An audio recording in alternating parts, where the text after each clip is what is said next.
Baiklah teman-teman, bismillahirrahmanirrahim. Di video kali ini saya akan ngomongin tentang asam lemak.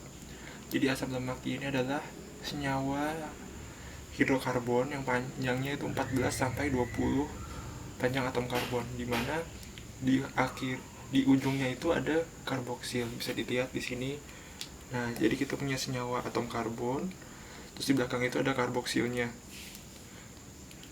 Di sini metil, di sini karboksil.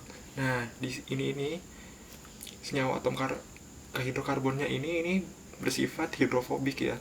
Jadi dia nggak suka sama air, sedangkan yang ini yang hidroksilnya ini dia suka sama air, hidrofilik. Jadi dia punya dua sisi, punya sisi hidrofobik dan sisi hidrofilik. Disebutnya itu adalah amfipatik.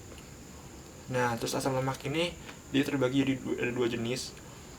Ada dua jenis, ada satu saturated sama unsaturated. Nah, saturated ini jadi asam lemak ini ada dua jenis, ada saturated dan unsaturated. Nah, ini bedanya ini, kalau saturated ini jumlah hidrogennya tuh banyak, gak ada yang double bond. Jadi ini kayak gini, yang saturated kayak gini contohnya. Sedangkan yang unsaturated ini dia nih bengkok biasanya. Kalau nggak cis trans. Oke, sekarang kita akan membahas tentang fungsi-fungsi asam lemak.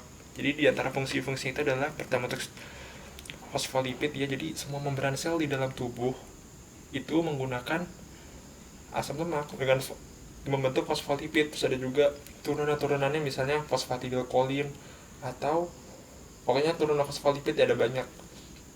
Jadi contohnya ini fosfatidilkolin. Nah, ini kolin, ini fosfat. Nah, ini gliserol ini didapat dari glikolisis kan, yang gliserol ini 3 fosfat. Terus yang ini ada asam lemak biasa, ini bisa 16 atom karbon atau 20. Terus nah, ini bisa dilihat, ini bentuknya contohnya, ini contoh bentuknya ya. Ini ada, pertama kita punya ini gliserolnya. Nah, asam lemak ini disebutnya, jadi dalam tubuh disimpan dalam lemak ini disimpan dalam bentuk triacylglycerol atau trigliserida biasa disebutnya. Nah, itu terdiri dari asam lemak, 3 buah asam lemak sama 1 gliserol. Terus yang kita bahas adalah mnemoniknya.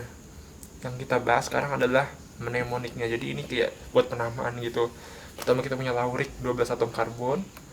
Terus kita punya pristik 14 atom karbon, palmitik 16 atom karbon, stearik 18 atom karbon, sama arakidik 20 atom karbon. 18 atom karbon, 20 atom karbon. Jadi ini semua membran sel ini ya, ada yang 12, ada yang 14, itu tergantung membran selnya. Nah, terus yang kita bahas jalur-jalurnya ya. Pertama, ini kan disimpan dalam jaringan adiposa.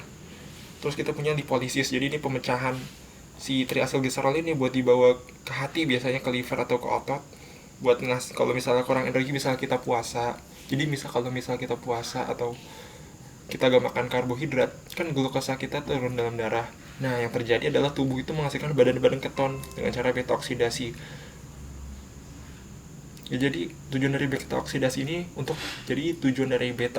ini adalah untuk mendapatkan asetil-CoA, di mana asetil-CoA-nya nanti menghasilkan NADH sama FADH buat di transfer elektron kan. Nah, terus kita punya sintesis asam lemak. Jadi ini kalau misalnya kita makan berlebihan, nanti sitrat ini dari siklus asam sitrat bakal keluar dari dalam matriks mitokondria bentuk malonyl CoA, nggak salah namanya, iya. Terus yang kita bahas ini ada beberapa yang kita mesti tahu. Ada karnitin.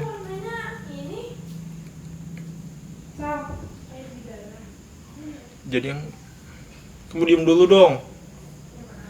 Jadi